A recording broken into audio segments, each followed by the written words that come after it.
head coach of the Wildwood Catholic Crusaders. Good morning, Coach. How are you? Well, how are you? Pretty good. We won't hold last weekend against you. You kind of big leagued us a little bit there. I'm sorry? You kind of big leagued us last week. We won't hold that against you. Oh, yeah, I apologize. I left my phone at home. I went to work. I work Saturday school in Bridgeton, and I left my phone at home, unfortunately, so I do apologize. No problem. I'm just giving you a little bit of heat. No problem. No problem. I deserve it. You got a thick skin, though. You've been coaching a while. Yeah, you got to have a thick skin to coach, that's for sure. Tell us about last Friday. You picked up a huge win in your career, beating Pennsauken, picked up win number 400, and also your birthday. Happy belated birthday, Coach. Oh, thank you. I appreciate that. It was a great day. My girls played real well, and a lot of my former players are there, and some future players are there. So, family, my daughter. It was a really nice day. It was a really nice day, and it got to be in Vineland at Cumberland County College, where I spent so many years at Sacred Heart in Vineland, so it was nice. What was that like when Sacred Heart closed as a school? That had to have been kind of a tough time for you. Like you said, you spent so many years there and built up a great girls basketball program there. What were your emotions, at that time when that school closed down? It was very difficult. It was, to be honest with you, it was like a death. I spent so many years there, and I ended up moving into the community, and I would walk in that gym, and it was kind of like a trophy case to our program. You walk in, you see all the banners, and it was difficult. It was a difficult transition for sure.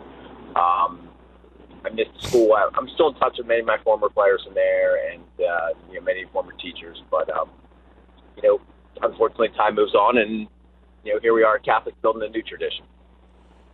Now, what's it like your time at Wildwood Catholic been? How much different has it been than Sacred Heart, and any similarities? I know it's a similar type school, small Catholic school in South Jersey. Yeah, very similar, very similar. First of all, I'll say that the administration of Wildwood Catholic has been extremely supportive of our program. They care for their kids so much. It reminds me of the same start we had at Sacred Heart, and where the school's looking to grow its enrollment, looking to improve its ability to attract student athletes, students in general, and its family atmosphere. Kids are great. My kids have bought into what we're trying to do to be successful, and very similar to the same start we had at Sacred Heart. And the comparisons are, I could go on and on. Yeah, well, one of the comparisons really is a great basketball town. Vineland has a long basketball tradition, Wildwood as well, and the boys are doing great this year. What's that like? I mean, it's got to be all basketball all the time down there in Wildwood, especially the winter, not a whole lot going on. Yeah, absolutely. Dave does a great job with his kids, and there's a lot of school spirit around both the boys and girls teams, and it's a great situation. The stands are filled, and it's a great place to see a game, that's for sure.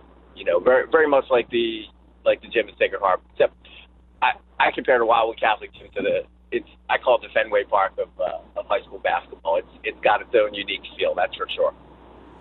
We're talking with Steve DiPatri, head coach of the Wildwood Catholic girls basketball team. Recently picked up win number 400. Coach Tim Legler, ESPN basketball analyst. His son goes to Wildwood Catholic. You ever see him around the gym? I do. I've known Tim for a good number of years when he was actually a girls coach at Middle, and Tim and I have become friends over the years. And his son's a great young man as well. Get to pick his brain a little bit, talking some hoops? Oh, for sure. I'll pick anybody's brain. I'm not shy about that. You can learn from a lot of different people out there. And I heard you guys talking on the radio about the rowing team. I've got to see those ladies a few times. There's a lot of Atlantic League girls on the team. Summer Curley, Val Garofalo, Olivia Rulon from Wildwood Catholic. They're really good, and they have Joey Crispin coaching there. He and I talk hoops every once and again as well. So talk to anybody you can learn from them for sure. Yeah, last summer I was out in Margate at Keith Fader's basketball camp there, and talking to Olivia's dad, and you got to be psyched up. There's a younger Rulon coming up. Might be a few years yet before she gets to Wildwood Catholic, but I think she's about 6 or 7 years old. What a ball handler! Yeah, she's quite the spirit too.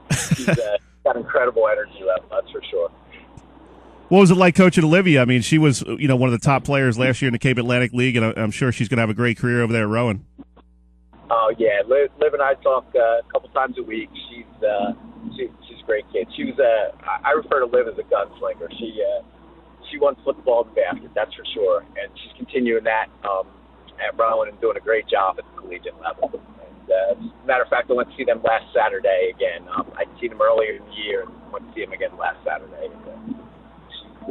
She's doing real well.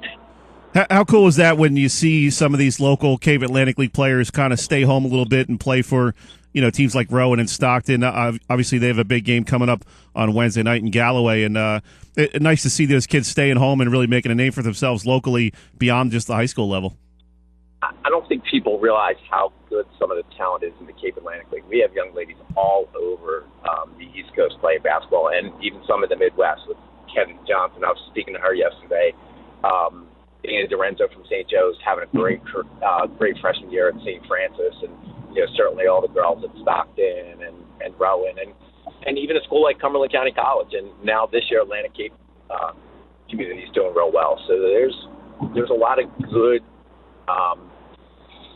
good college basketball going on with a lot of Cape Atlantic League products as well. Any surprises this year in terms of the Cape Atlantic League? I know Cedar Creek's always hot on your heels. St. Joe's is always a tough team to beat. Where do you guys feel like you're at this stage of the season? I think things are starting to play out now. We play Cedar Creek this Thursday. That'll certainly be a challenge for us going there. I think the only time they've lost a conference game at home was my Sacred Heart team in 2012, and it's certainly something we're preparing to get ready for come Thursday. We got a game Monday against Central, a public league power from Philly, and we're starting to get an eye on where things are shaping out in the Cape Atlantic League. We're all kind of muddled up right now, I think. Yeah, a lot of great coaches in the Cal too. When you talk about girls basketball, you got Dennis Smith over there at Holy Spirit. Scott Betson building a nice program at Mainland. Fran Rafe over at Cedar Creek has really done some great things with that school in just a couple of years.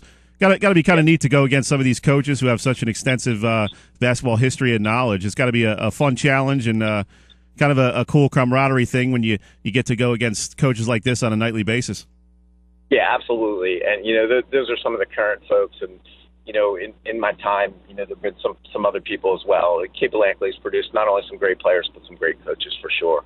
And you certainly have to include Paul Baruffi and John Leahy in that group. Sure, and, yeah. It's a challenge every night. It's a challenge every night. And the guy at ACIT is doing a great job. Jason Vanderwick, I believe I pronounced that correctly. He's doing a great job with that team as well. So yeah, they just had a tough blow. Yasmin Nelson looks like she's going to be out for the rest of her senior year with torn ACL. Yeah, that's a shame. Yaz certainly could have been Press Player of the Year for sure, and that's quite a blow for her. My thoughts and prayers go out to her and her family. Hopefully everything goes well. Talking with Coach Steve DiPatri, the Wildwood Catholic girls basketball program. Coach, what's it like to win 400 games? I mean, in basketball, you play 20 to 25 games, and if you have a good year, maybe you win 15 of those games, 17 games. I mean, that's a long time it takes to win 400 games. Yeah, I remember Jim Mogan hiring me, and I said to him, I wanted to build a program capable of winning 15 games a year. And he said, you do that, you'll have a picture on the wall in the gym. And here we are 19 years later, and I guess I've held true on my promise. And looking back, it's a nice feeling to have that many great players and to be consistent year in, year out. Some people have good years. They'll have that 25-win year, but then they'll have that 10-win year. I mean, my teams have been consistent, and I'm proud of that. It takes a lot of hard work, a lot of dedication on my part, a lot of dedication on parts of my young ladies. They will run through the wall for me. And that's what I ask them to do. I say, if I ask you to run through the wall, I need you to do it, and they do. It's that's the key. And that's not always easy coaching high school girls. I mean, you're talking about 16, 17, 18-year-old girls. A lot of stuff going on outside of the sport in terms of their social lives, their school lives. And how do you balance all that? And you're dealing with, a lot of emotions going on there on a daily basis. And it can't be easy for a coach year in and year out to kind of not only coach these young ladies, but kind of teach them how to be young women. And this day and age, there's so much going on with social media and everything, and so much of how a high school athlete's expected to act, and that's got to be a difficult challenge for you. Oh, there's so much. I mean, people see the X's and O's of the game, and people see I would do this in this situation, run this play or that play, but they don't realize that coaching is also about managing people and teaching young people how to do things the right way and how to behave and how to study and how to be responsible, how to learn how to work hard. And it's not an easy task. It's become more difficult as years have progressed. But by the same token, with experience, you learn better how to deal with things and be proactive. I think my degree in counseling helps too. There you go. That's for sure. All right, Coach, we're up against the break. We're going to let you go. Appreciate you taking a few minutes, and good luck the rest of the season. We'll catch up with you later in the season. Oh, thanks so much, and enjoyed your show. Have a good day. Thanks, Coach. Appreciate it. Take care. That was Coach Steve DiPatri. Recently picked up his 400th win. Longtime coach at Sacred Heart, now coaching Wildwood Catholic.